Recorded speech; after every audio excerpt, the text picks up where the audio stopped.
Hello and welcome to the latest episode of the Scafol Surveying Podcast.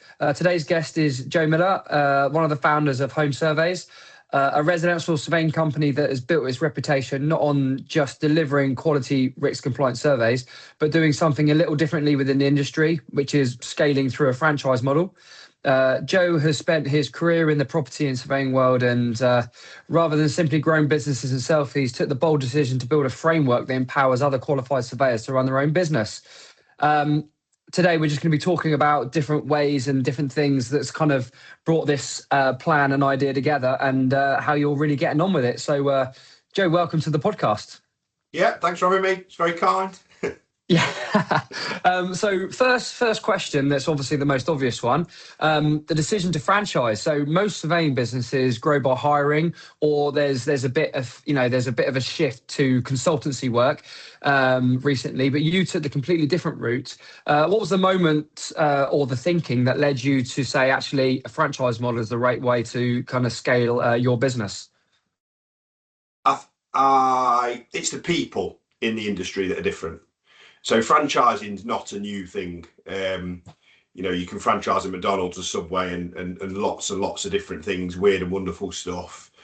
But the human beings that are involved in surveying are different now than I've ever seen in the industry, and that doesn't look like that's going to change.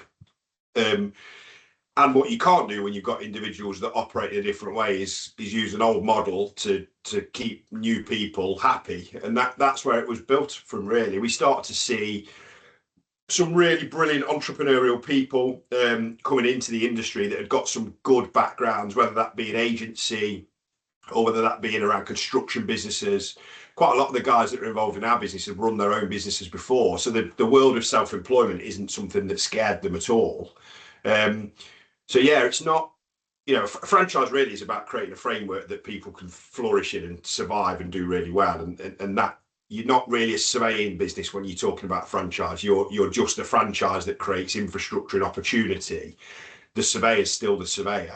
The human beings, they're so different, and their aspirations are so different to historical, give me a big fat basic, I want to drive a 3 Series BMW and I'm happy. It's not that world anymore. And what we've done is sort of embrace that as opposed to battle against it and see whether we can start to drive different outcomes. And it looks like it's doing all right. We've been surprised ourselves as to the success of it. So you talk about framework, building on the framework, getting the operational side of a franchise right is notoriously difficult. You're essentially packaging everything up that makes your business work and handing it to someone else. What does that process kind of look like? Without giving too much away, obviously. And what were some of the things hurdles you had to overcome, I guess, is the best way of saying it? Well, the bit that's really interesting and may surprise some people, we've not sold a single franchise to anybody that's not already working for us. So we've had really advanced conversations with people about taking on a franchise, but no one's taken that step just to take one. So generally, what we found is the sort of unintended consequence of it for us is the individuals come in, they find their feet, they understand it, they feel comfortable with that operational process and the infrastructure that sits within the business today. Now, I've got a corporate background, so our business is run as a corporate practice because I didn't know how to do it any other way. So it's run from a scale perspective, operating platforms, the way in which we finance, the way our MI packs all work. So it does lend itself to be able to do those sorts of things. That's the bit that was surprising us. But what it has done is unbelievably accelerated our ability to recruit. We could, if we really wanted to today, with the number of people that are interested in joining the business, we could go from, I think we're at 41, 42 surveyors today. We could go to 80. But because we've got so many people waiting for these in the background, but right now, you've got to be careful. Do you really want to take people into areas that they can't support themselves? Because ultimately, a lot of these guys aren't fully fledged, just bringing every single job in themselves. We support those guys. So some of the guys we're giving 60, 70% of their work to still whilst they build their pipelines. But the bit that was key for us is 15% of all of our work within our staff survey model historically was generated by the people themselves. That's unheard of in surveying practices. In a corporate environment, it's less than 1% of the work that gets generated. So it was already starting to move for us. And actually, the infrastructure and operational side is not a problem because it's the same thing. They don't pick up and do something different the following day. It just means that the way in which the remuneration works, their motivation is different, and the way in which they conduct themselves to the outside world is really important. The really helpful thing for us then, Roger, is we can choose who has one and who doesn't. It's not a let's just give them to anybody that wants one. Absolutely not. I've seen that done. I've walked into rooms where franchise has been dishing them out to anybody that's prepared to pay for it. It's terrible. It completely and utterly diminishes your brand. So it's just not where we're at. So I was going to ask basically who makes the ideal franchisee, but I will get back to that. So the next question I kind of have is, so you have an element of responsibility, not just to the brand, but to the person possibly wanting the franchise as well. So anyone that's worked in surveying or anyone that's tried to grow a business or anyone that's tried to start a business will appreciate how overheads work, how much business you need, how much you need to earn a day to justify a means of living and a means of, running a business. Do you take all that into account? And if so, what kind of things, as including like an area or a patch, travel, that kind of stuff, what do you take into account when looking to see if something is sustainable and good for business, but also a responsible thing to do? We look at that in exactly the same way you would if you were recruiting somebody into a patch. So if you look at, we're fortunate, we've got lots and lots of work in lots of different parts of the country and lots of sort of broader corporate relationships. So if we've got a surveyor that comes to us, for example, and says, I've got a call this afternoon, for example, with a guy from Bristol. Before I talk to him, I look at the surplus work that we may have in that area. I'll talk to the partners that supplies with business. I'll look at the percentage uplift that I get on sales or direct leads as a result of plugging somebody into my infrastructure like that. And if that supports somebody, we'll do it. If it doesn't, we can't. Because the thing you've got to be careful of then is whether you're over-promising to the individual about what you can do for them and whether they can earn enough cash, because ultimately that's what it's coming back to. Some people come with relationships. So some people come with, look, I've got 4 agents that I'm really good with. My existing business doesn't give me commissions for that. And actually, a franchise would work really nicely for me.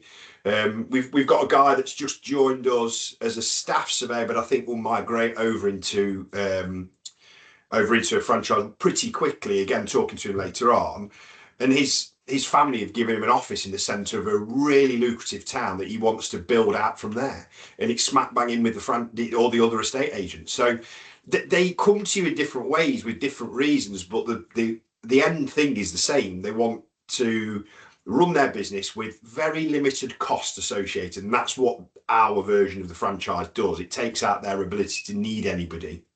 But what some of our franchises have done, which I find unbelievable, we never saw this come in. One of our franchises has already recruited somebody else into his franchise, so he now looks after a significant patch. And 2 of the most recent franchises employ their partners within the business to help them with business development. And as a result of that, their family unit functions in a different way. So it's not just about the money, and it's not just about what franchise is. It's sometimes about the way in which people choose to live their lives as a result of it. And that's the bit for us that's been absolutely brilliant. It's interesting as well, because that's one thing you wouldn't get with like a consultation role or an employed role, is the ability to scale a business, I guess. And is that something you can do with your franchise model? Is you could employ another surveyor, or you can use that's something that makes it very unique. Just having someone doing your admin for you, having the ability to actually give them a paid role in that's something slightly different, isn't it? Yeah, 100%. It also works from a tax efficiency perspective sometimes within people's families. There's ways and means of people making their money work better for them in those situations. And some of that's about the way in which we can't tell franchisers to do it this way. They will make it work amongst their circumstances. And what we're really pleased with so far is that they're all doing it slightly different. But the service element to the customer is paramount for us. So they still form part of all of the quality audit, all the different functions that exist today.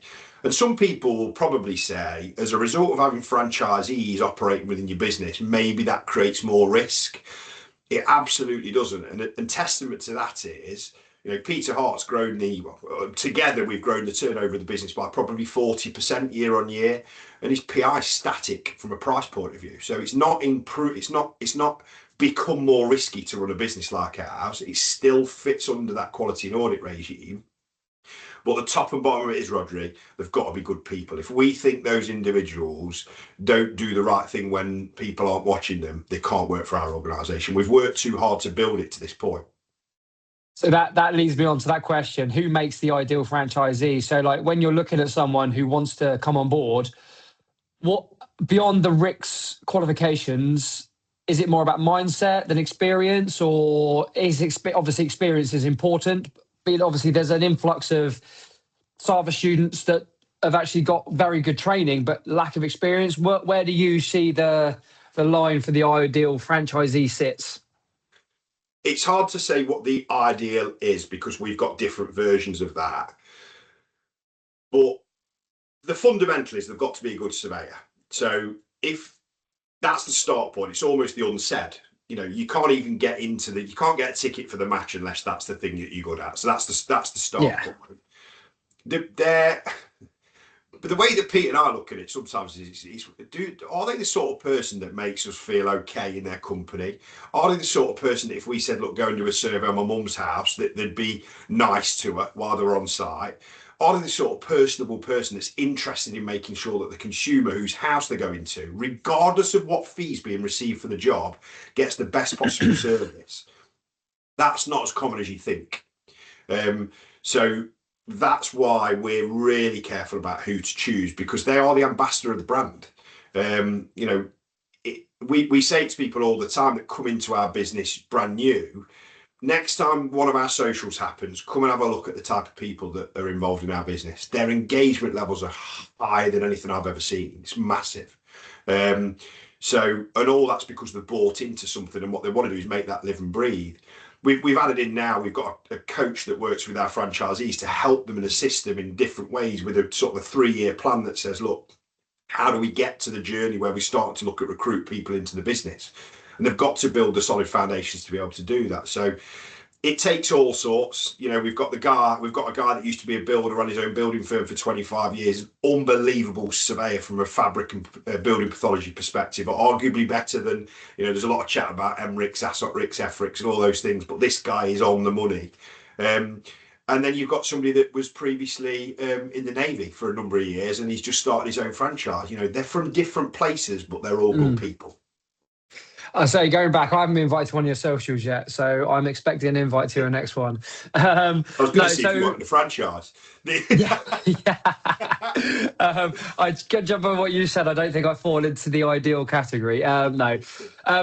So looking at technology and consistency across the network, one of the challenges with any franchise is maintaining consistency, especially within a profession like surveying. So where does the quality of reports come from? How do you utilize technology to keep standards and consistency across your kind of franchisees network? The tech platforms are all the same as the staff model, so nothing's different. And the bit that's been really useful for us is every single franchise that we've got has operated within our business as an employee. Every single one of them has been through a process of being 100% audited. Every one of them then gets 10% of all their cases audited, not just during an employed perspective, but also during the franchise moment. So we don't treat them, it's what I said to you at the start, from a franchise point of view, you're just a function. Doesn't matter whether you're a surveying business. One of the functions is we audit, quality control. This is the platform you use. You've got to, the Americans call it follow the bouncing ball. If you just follow that ball and do as you are told around the tech and the infrastructure, the quality will be okay. You've still got the surveyors got to do the right thing. They've still got to spend as much time as they possibly can on site. And like I said, our PI is reflective of the risks that we choose to take. It's just not coming through in the way that people perhaps would expect it to. Yeah. So the reality for a franchisee, there's often a gap between what people expect when they buy into a franchise, and the reality of running one. What do you wish more prospective franchisee? I can never say that word. What do you wish that more franchisees understood before they decide? Because obviously you've got, you say you've only people that work for you, but say you want to kind of take a step forward, what do you want people to understand about this model, more than what their perception of it might be right now, because it is very unique to the surveying world? Yeah, Terribly worded question. Sorry about that. Yeah, no, I think I know what you mean. I've picked through. Yeah, good. They don't need to be too worried, is where I'd get to. I think some people think that what they've got to do is to come in and bring hundreds of relationships with them so they can be completely self-sustaining from day one. They don't. We can build that through. So some of the guys, as I said earlier, a couple of our guys, next to none of their work comes from us. And that's amazing that they've found themselves in that position. And what an amazing business to run long term, that all your people generate the work for themselves. And we sit in the middle of a hub in the centre of that. But it's not reality. Areas ebb and flow as far as volume's concerned. And what we're there for is to support those people. So in the first instance, people could come in and have 100% of all of their work provided for them. They could go onto a coaching scheme that then start to get them to understand about the best ways to integrate themselves into their local community to start generating additional business. Because to some people, it doesn't come as natural as others. And I think that's where the barrier is. I think once we break the barrier from the people that just think, you know what, I'm just not very good at business development, they don't need to be in the short term. We can help and assist people with those skills. It's that'll be the thing that I think will unlock the next level of people that would come through, because there's definitely a point where some of them just think, you know what, it just doesn't seem like the right thing for me to do. And I think they're probably limiting themselves, some of those people. It's interesting because I've done a couple of podcasts with like True Surveying, who started his own business. Neil worked for us. Neil and Phoebe both work for us. Yeah, brilliant people. Amazing and people. that, yeah, and the question is like, a good surveyor is not always a good salesman. But if you start your own business, I hate the word salesman, but effectively you are a salesman because you're selling yourself and you're selling what you do. As a surveying industry, sometimes, it's a very methodical role and job you have. Yeah. And it does sometimes suit quite introverted people. So for an introvert to kind of get out there and go up and approach an estate agent or build these relationships, it's a skill that you kind of do need to be taught sometimes, as opposed to just, there's a way of doing it, isn't there? Yeah, definitely. And sales doesn't need to be done the same way for everybody. One of my key skills is sales. I enjoy it. I like understanding what the other human beings' motivations are. I like unlocking what the opportunities are that sit within that. Some people go, you know what, I'm just not interested. But I think surveyors can sell themselves in different ways. We've just built a relationship with a business that will do. It will get introduced actually next week. So, but it's the surveyors in that organisation sell in a different way. They sell around the quality, their status, who they are, what they know, how they understand things. And as a result of that, they're able to hold their pricing to significant levels that are different to what we see within a sort of a scale practice. And what it means is they sell to less customers. But what it means is when they do sell, they're that valuable. It doesn't matter about the people that haven't said yes. And I think that's the one thing that people get scared about with sales, is they might say no. Who cares? That's what it was before you start talking. So it's that really, and ultimately it's shaping the guys to help them understand that even if they feel like they might be awkward when it comes to sales, the skills that surveyors possess and their ability to help consumers through that final house buying transaction, if you stand by that as being your reason to be in that conversation, you will sell. It's just how you position that. It's interesting. It's the age-old saying, if you don't ask, you don't get. Yeah. So, I mean, there's nothing complex about the old school ways of talking about sales. It's all still the same. But I think there are techniques that surveyors have that they don't quite see in themselves sometimes, particularly around the value that they bring to the transaction. No, definitely. So final question for you. Where does the model go next? Like, looking ahead, is there a plan to keep expanding the franchise, deepen the support for existing franchisees, or something else entirely? Where do you see home surveys in, 3 to 5 years' time? We've got a very clear plan on that. So we're doing reverse franchises now. So we have businesses that we're talking to multiple businesses across the country who are looking for ways to, sometimes business owners looking to exit, coming to that period of time where they're thinking about looking to retire, and then thinking, actually, I haven't got anyone that really wants to run the business, but I've got a run-off PI that I've got to pay for, that's going to come out on pension, all these different things. So what we're doing now is we've just done one. We did one 2 weeks ago where we'll take on the business themselves, and we'll bring in the relationships that exist within those businesses today. We'll look at enhancing those relationships, but utilise the surveyors. And what that gives us the ability to do is to limit some of the central infrastructure costs that those businesses carry.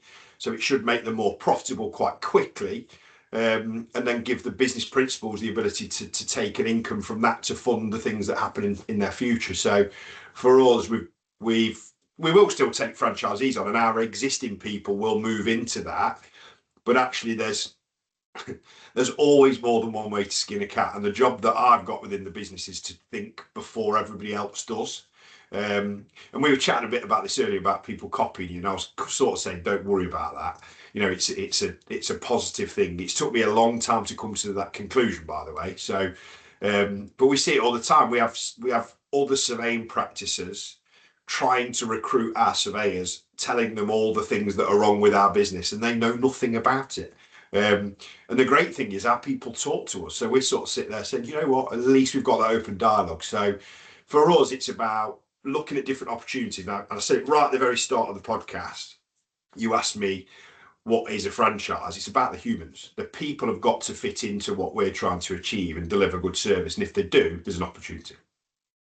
That's awesome. It's been really enlightening, because I said I came into this podcast having no premises as to what this franchise model looks like, and it is obviously, we haven't gone into the nitty-gritty of like remunerations and stuff, but no, but we say it's, you know, that will be some of the main questions that anyone wanting to do will talk about it, but it's not, you know, you can have those conversations if you wanted to inquire more. That's not necessarily for the public forum to a certain extent. However, looking at the person you're looking for, the kind of framework you offer, and the support system you offer, what the reality of a franchisee is, and what you've got planned moving forward, it is really interesting to find out.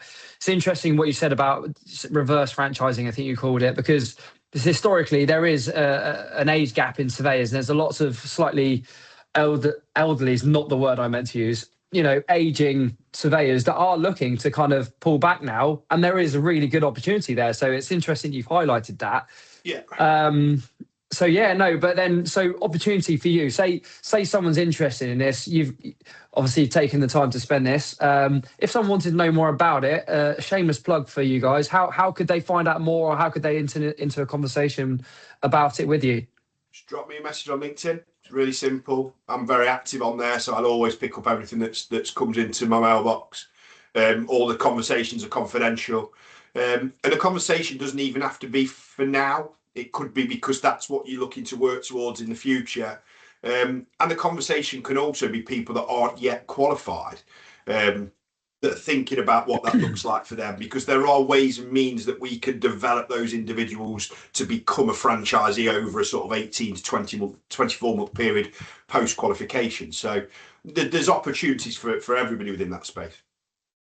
Perfect. Well, Joe, it's been an absolute pleasure having you on, and yeah, thanks for really explaining that quite simply. If I can understand it, it means it must be simple. So no, thank you very much for your time. And yeah, hopefully your 3 to 5 year plan does succeed, and you have some good success moving forward. Thank you. Thanks for having me. No, pleasure.